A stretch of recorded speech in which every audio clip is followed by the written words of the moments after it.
Unsiloed podcast is produced by University FM, elevating the stories of your institution.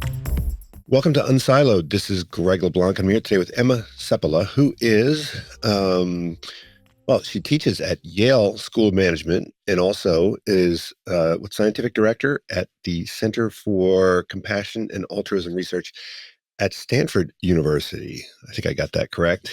And also the author of this new book called Sovereign: Reclaim Your Freedom, Energy, and Power in a Time of Distraction, Uncertainty, and Chaos.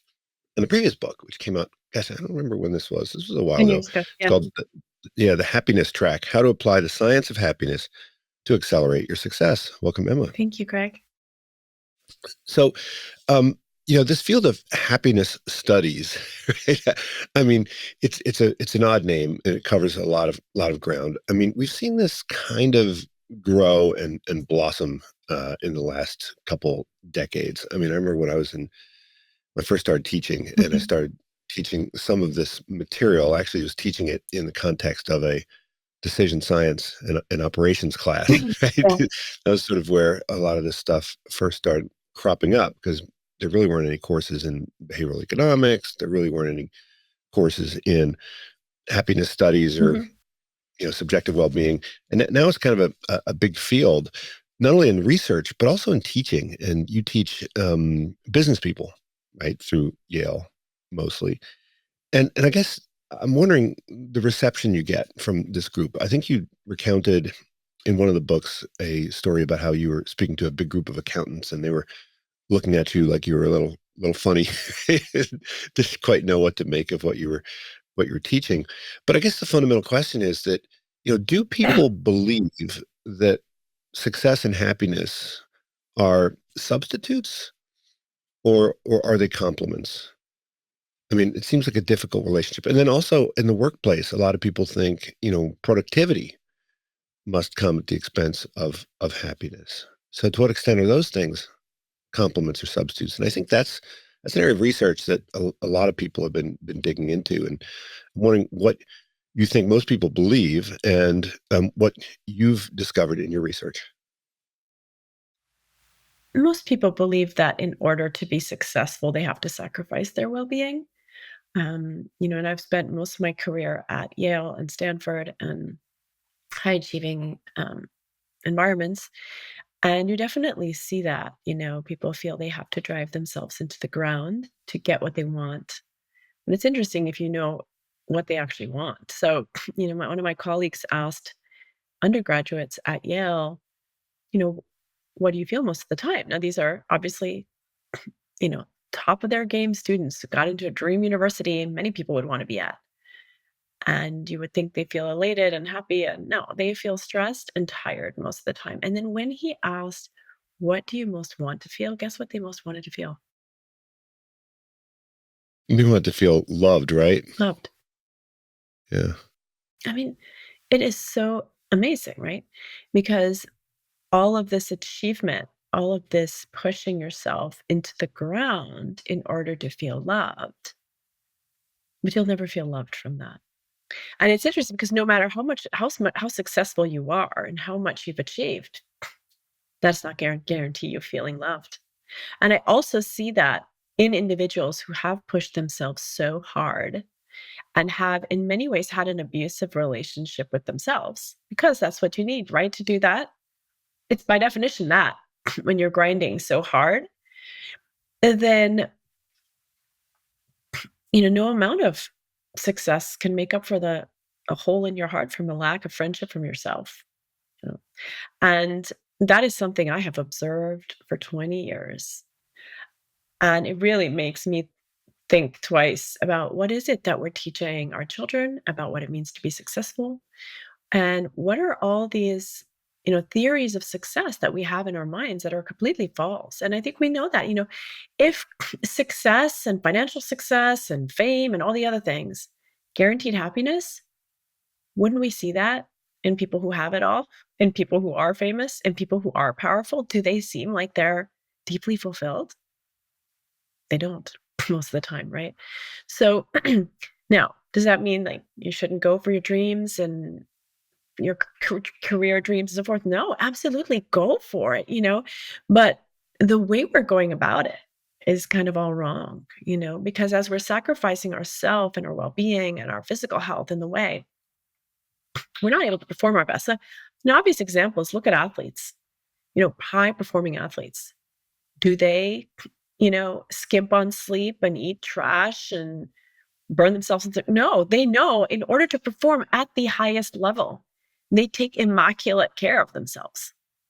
Maybe if they're 18, 19, they don't, maybe 20, but most professional athletes are very fine-tuned, even athletes like Tom Brady, who's,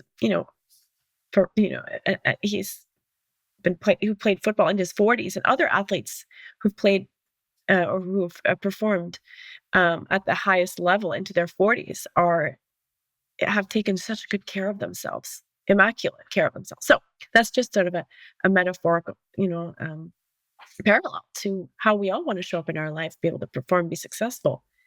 But for some reason in the corporate world or even academia, we believe, no, I have to, the grind being often self-abusive.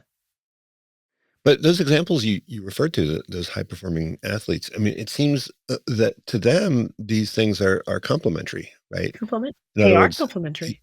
yeah. I mean, so is it that people that they fail to appreciate what ends they're pursuing, or is it that they're choosing the wrong means to the ends, right? Yeah, They're trying to pursue happiness, and they think that they can get happiness through this unpleasant life. that's right. I mean, for example, one thing is buying into this idea that you can't have success without stress, right? There's this idea that you need to be in this high stress mode, which is why like coffee flows like a fountain in most workplaces. And there's idea of just like, I just have to get more caffeinated and get more done and just pile more on my plate and then I'll get more done. And this go, go, go mentality that research shows is a recipe for burnout. Because if you're constantly in that high stress, high adrenaline, sympathetic activation all the time, of course you're going to be exhausted after lunch. And of course you're going to be wiped out by the end of the day. Although, what were you doing? Laying bricks? No, you were just answering emails and phone calls and meetings and whatnot, right? And then unable to sleep at night and then waking up at 2 o'clock in the morning. Like, what is all that? It's adrenal fatigue, And we live like stress is just necessary to get more done better, quicker, faster. Of course, our lives are stressful, could be anything from parenting to aging parents to health and financial and other stressors. They're already there. Global stressors are already there. But oftentimes people have fallen for the idea that they also need to add to that and be in this high stress mode.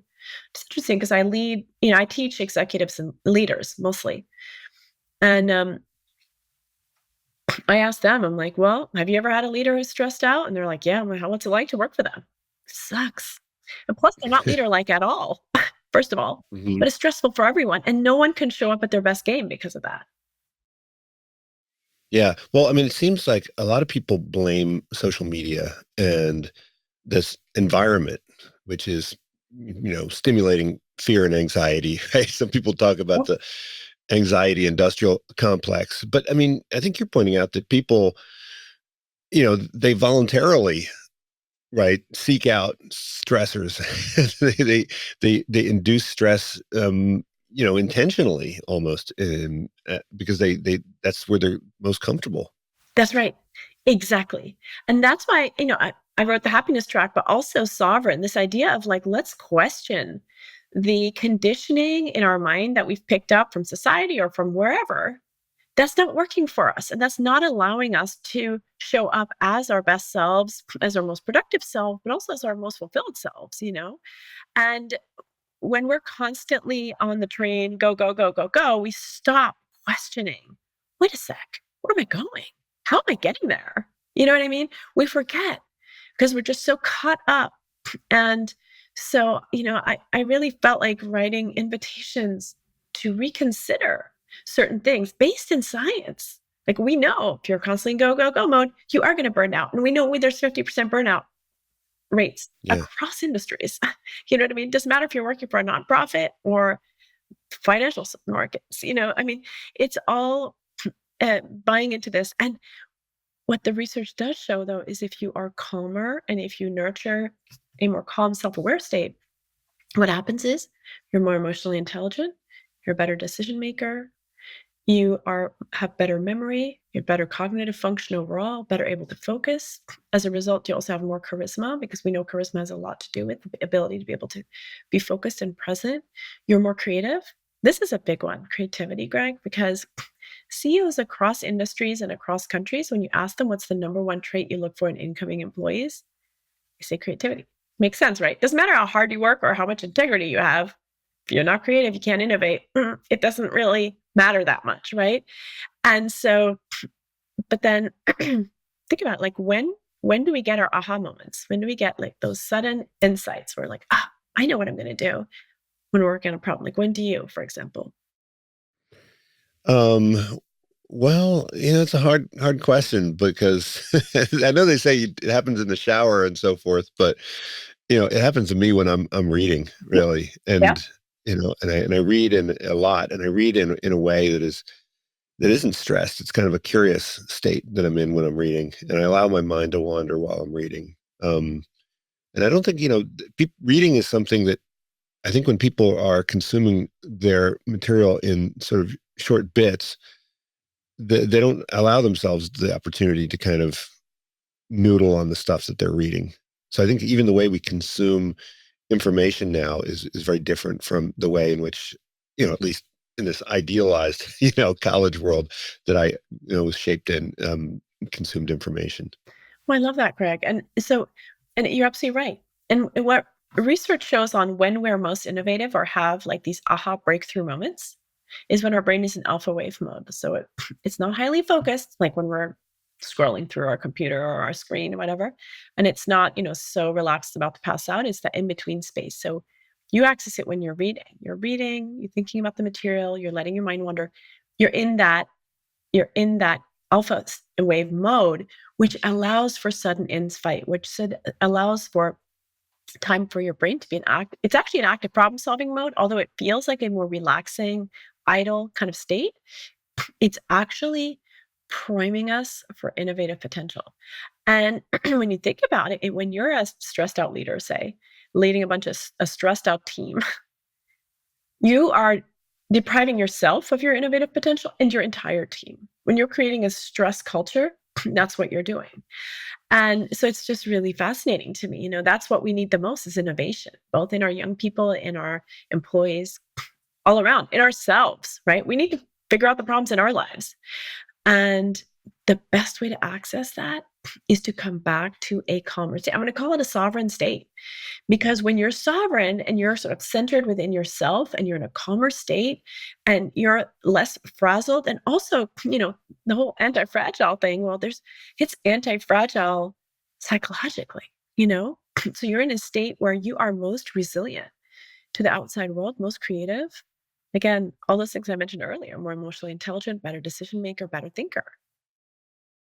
Yeah, well, what's puzzling, I think, to a lot of people is that we didn't have yoga classes in the 1980s. We didn't have therapists available on call in the 1980s. I mean, today's students, everyone gets an A at Yale, you know, and it seems they have psychological resources available, on call 24/7, and the environment seems to be shaped in a way that is designed to alleviate stress, but it seems like people are no less stressed and perhaps maybe even more stressed now than they were in the past. Again, I hesitate to make any kind of trend statements without objective measurements, but it doesn't seem like people are less stressed now in 2024 than they were back when we had communism and the fear of nuclear war and all that stuff. So what accounts for that?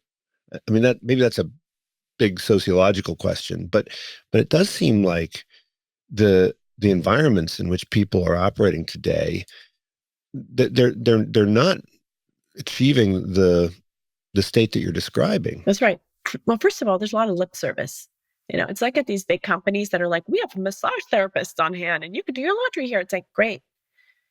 We have yoga classes, but if you go to the yoga class, you're frowned on. You know what I mean? It's like there's a lot of lip service. And I think on college campuses too, we have mental health services. Therefore, we've done our duty. Well, the thing is that if the entire culture is based, for example, on elitism, like you are the elite, you need to be the best of the best of the best, and you need to push yourself into the ground to do that, and everybody's doing it, that's a culture, right? And when you're in that cultural, when you're seeped in a culture of a place or workplace that has that idea, it doesn't matter if you have yoga classes. You know what I mean? You're still bought in to this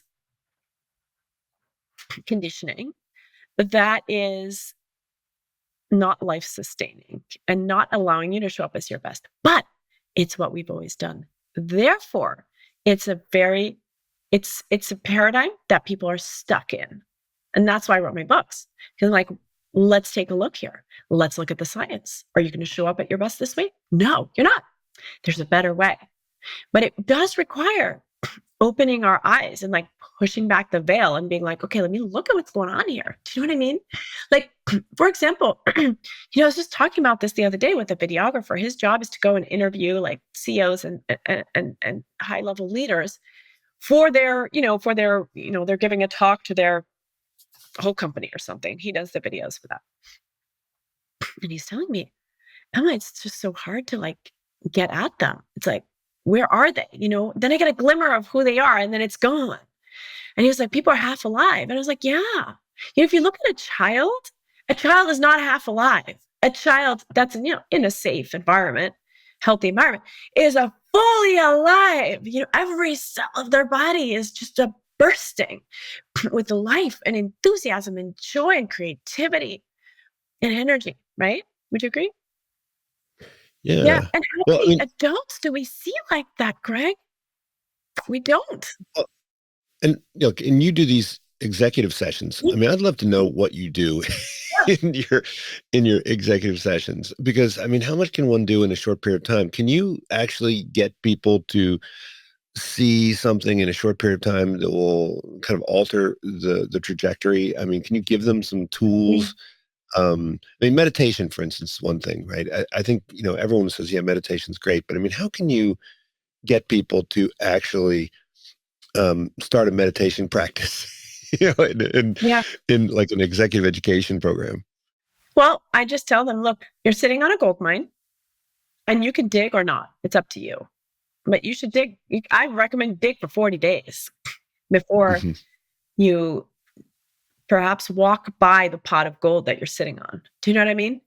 And the research shows that meditation leads to greater happiness, greater creativity, better cognitive function, again, better emotional intelligence, decision making, all the things.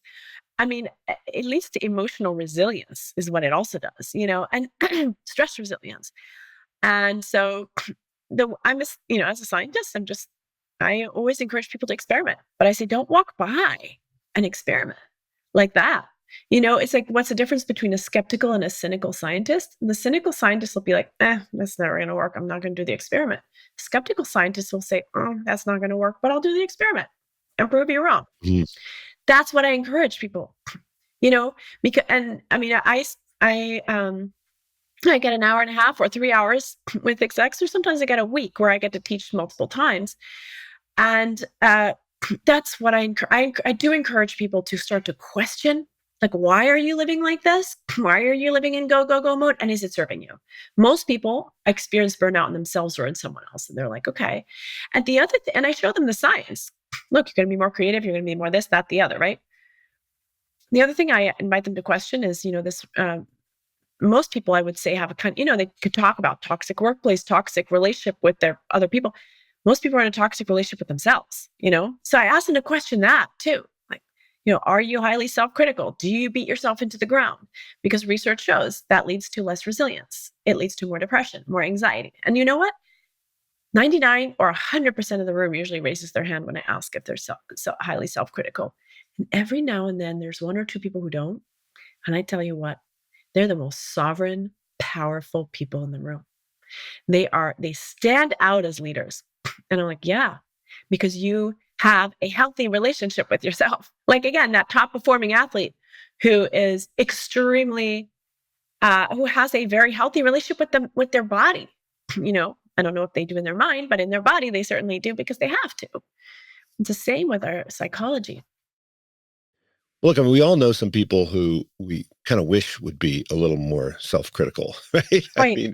It- I mean, but I think we want to believe that they just don't like themselves, and that's why they're such jerks, Yeah. right? It's, I mean, yeah. it's sometimes it's hard to buy into the idea that people need to, have more compassion for themselves. I mean, don't we want some people to maybe focus on compassion for others and stop giving themselves Absolutely. so much kind and love, so much self-love? No, I mean, absolutely. And that's, part of what I talk about too is, I mean, if you want to be a good leader, compassion is so essential. It's, it's a no-brainer. And I teach a lot of female executives, male too, but I would say both of them are highly self-critical. I differentiate between self-awareness and self-criticism. Self-awareness is, oh, you know what, my statistics are terrible. Like I actually need to hire a statistician to help me on my team. That's self-awareness, right? Self-criticism is, I'm a terrible accountant. I can't do this. Like I'm just so bad. Da da da da da. All that stuff is either going to make you feel less than and all the consequences thereof, or make you feel like you have to make up for it by, like you said, being a jerk or quote unquote narcissist. Everyone's a narcissist these days, according to everybody else. You know what I mean? But like, yeah, both of those are consequences of profound self hatred. Hmm. Yeah, and so that's why self awareness is key. Self criticism, not so much. Mhm.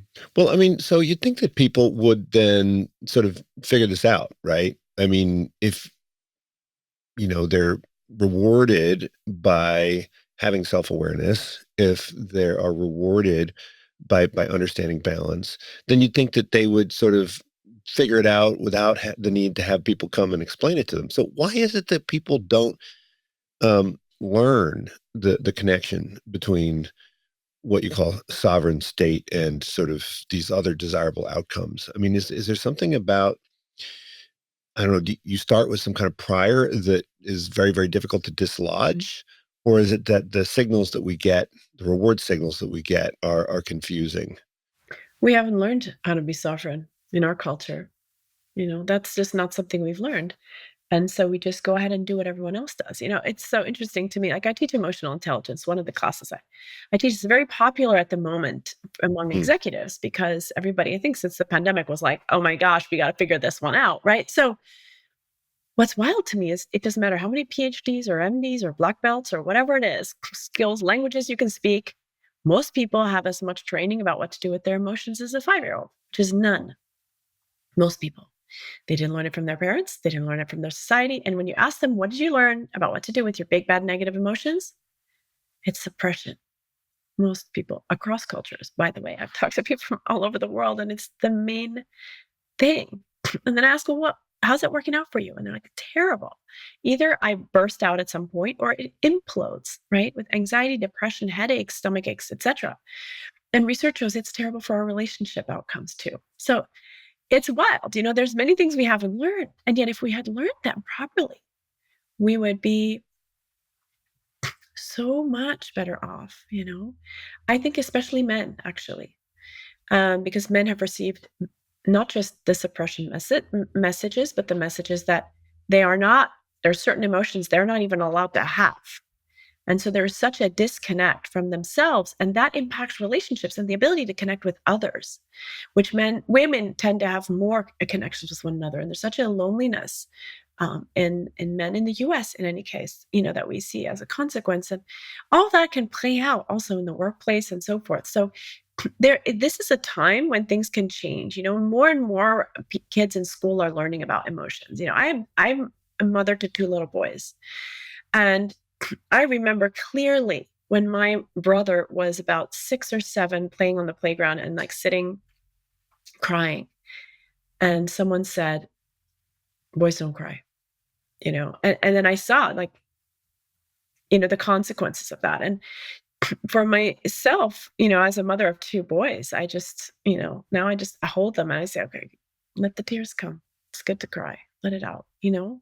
But we're running around emotionally untrained, and that has a lot to do with everything we're talking about here, is that we haven't received the training. We haven't received the things that can open our eyes to what can make things better so we can show up as our best self, freer, more authentic, and therefore able to connect with others more emotionally intelligent, have better relationships, be a better leader, all the things that we actually want.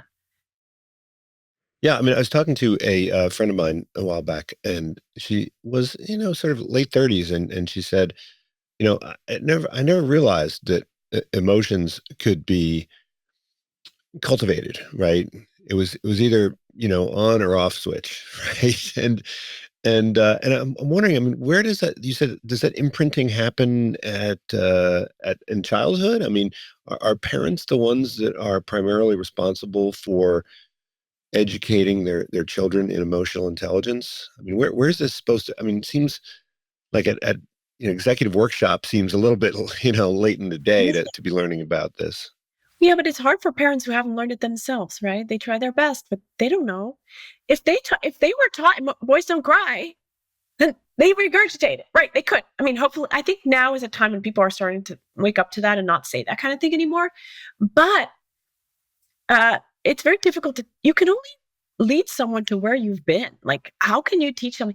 So, whenever parents ask me, "What do?" I say, "Start with you." Like, you learn to manage your emotions. You learn to handle difficult situations better. You meditate. You do all the healing work you need to do so you can show up from a place of calm, right? If my son is upset, like this morning, my son was very upset about something. If I in turn respond by being very upset back at him,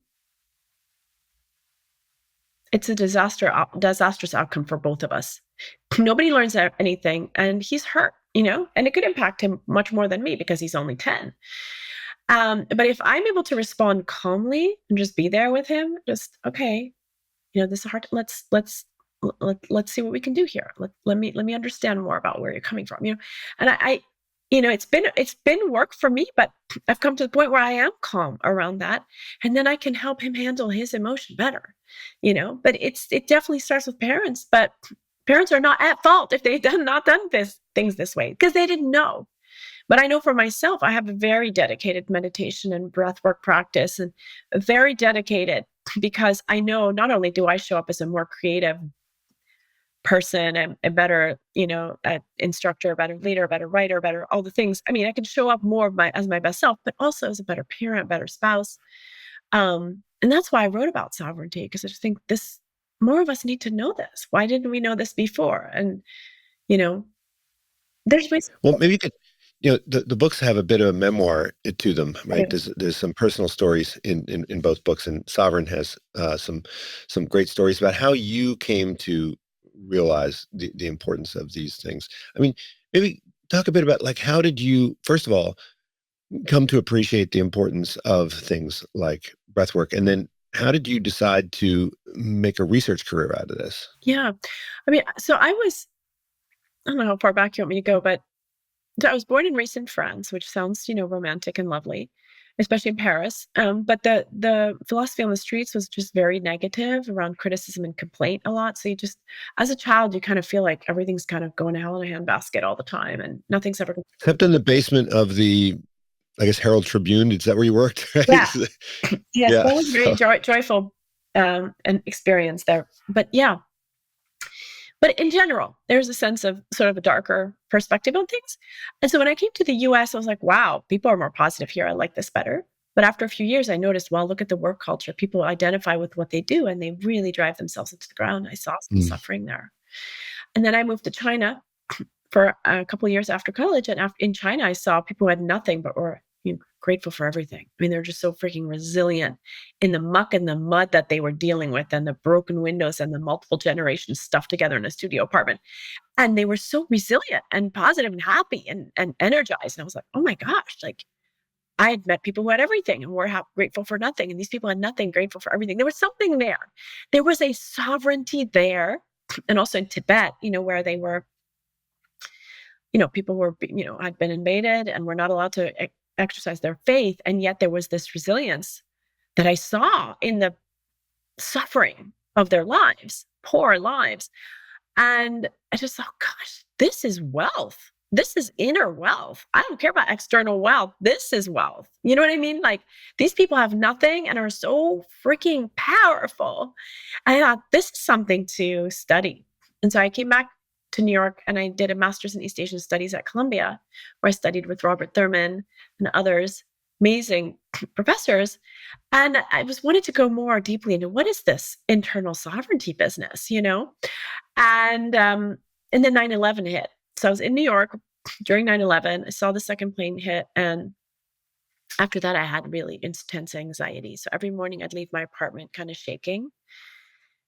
And I tried a lot of things, including mindfulness, which is just sort of starting to become a thing, at least the American taught way.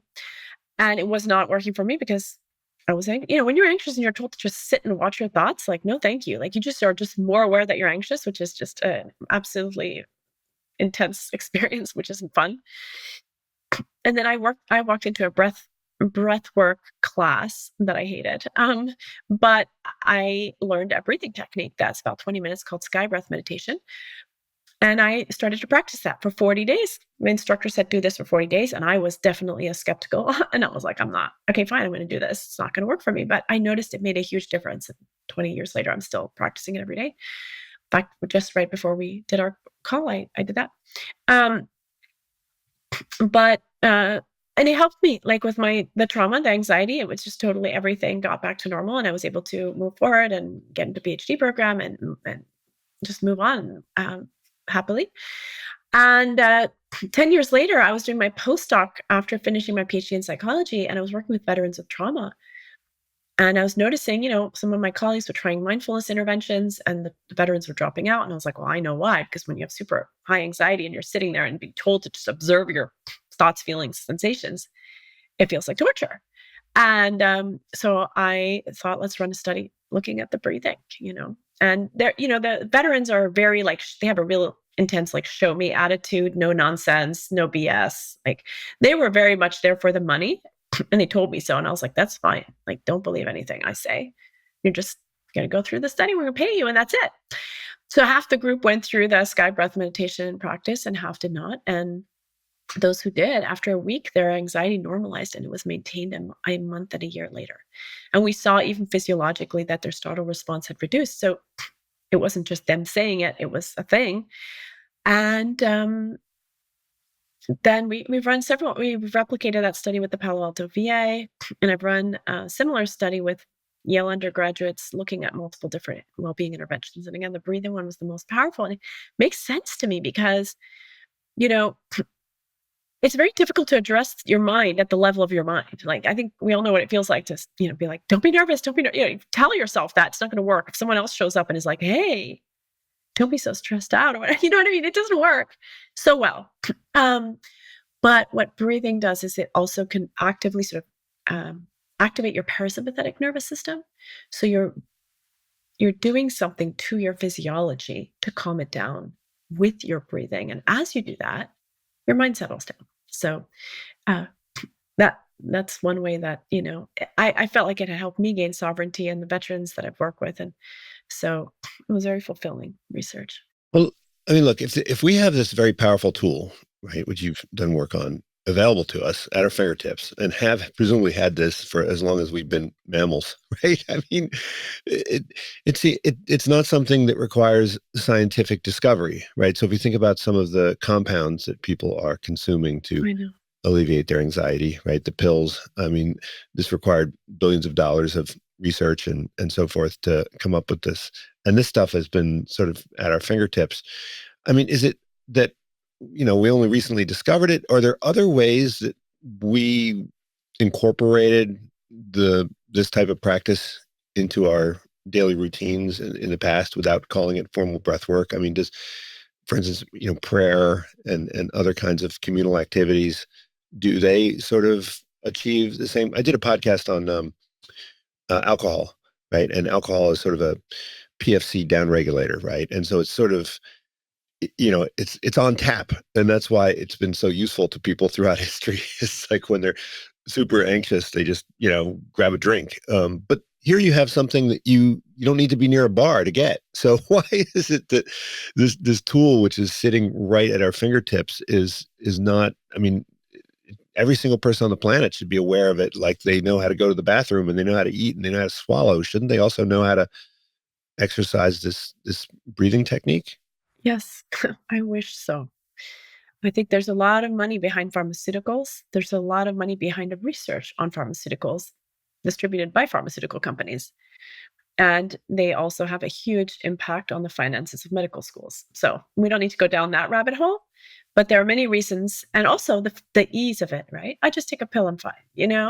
There's an ease, there's a lack of effort needed. But absolutely, what using your own breath, first of all, it's at your fingertips. But secondly, there are no known side effects of that, and it's something you can use anytime, any place, even if you don't have the finances to buy yourself medication um, or ayahuasca for that matter. You know what I mean? Like there's this whole trend like, oh my gosh, we're so forward thinking, we're doing psychedelics. Like, well, great, but I'm not in the business of making people feel like they need to depend on something external to them in order to gain sovereignty. Like if you have severe mental health issues, absolutely, definitely go for it. But for many of us, what we really need is to learn how to downregulate our nervous system, and it's at our fingertips. There's no side effects, no addictive component. Which, by the way, one of my best friends, is a psychiatrist, and she says I hesitate with many medications because you're getting people addicted to higher and Yeah. higher doses. I mean, it's problematic. Um, but again, there haven't been many dollars to market this. I would say no dollars to market this, right? And so but it is at our fingertips. And yes, have these techniques been used before? Absolutely. 10,000 years ago in India, they started. You know what I mean? And these techniques are very much based in yoga-based practices. Not that this particular one, sky breath meditation, was taught in India first by an Indian yogi, and I just happened to learn it at Columbia, and then find out about it. But this has been practiced, but this knowledge has not been widespread enough. And one of my goals is for people to learn how to take care of themselves. Again, that's sovereignty. So, I mean, look, when you teach leadership, a lot of leadership training is about, what the individual can do. And a lot of leadership training is about how the leadership can affect an organization that will allow others to flourish. So, I mean, to what extent is the kind of stuff that you teach, is it really all about the individual? I mean, some people would say, "Oh, you're telling people to just focus on themselves," right? And it's sort of a self-help type of approach. Um, I mean, to what extent is that missing the point that you're really trying to create an environment where other people can flourish? People can't flourish around you if you're stressed, if you're burnt out, if you're showing up as your worst self. It's not going to happen, right? As a leader, people are watching you. They're very attuned to you because they're um, watching out for their own, safety, and they're measuring where they are at, where they stand. Um, and so it's critical. And I think that's a place where people get lost. They're like, oh, well, if I just offer these perks or say these things, everything will be fine. It's like, well, really? People see through you. They see through you. And if you're not authentic, they know that. So, look, if you're running an organization, and I know this is a big part of what your training is, how can you, as a leader, bake into your organization incentives and rewards that essentially align with the flourishing and ultimate success of your employees? I mean, how do you avoid putting in place the kinds of short-term incentives that lead people down the wrong path? I always ask people this, I'm like, how do organizations command loyalty? It's through incentives and money and perks, right? So it's like, okay, well, is that loyalty?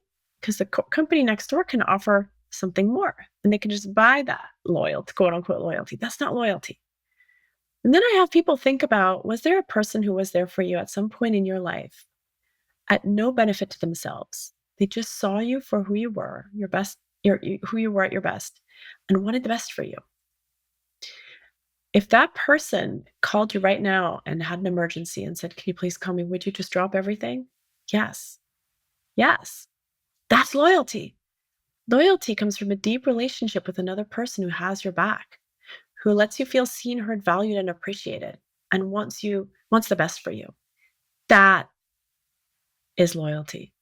And I've interviewed employees and leaders who lead in this way.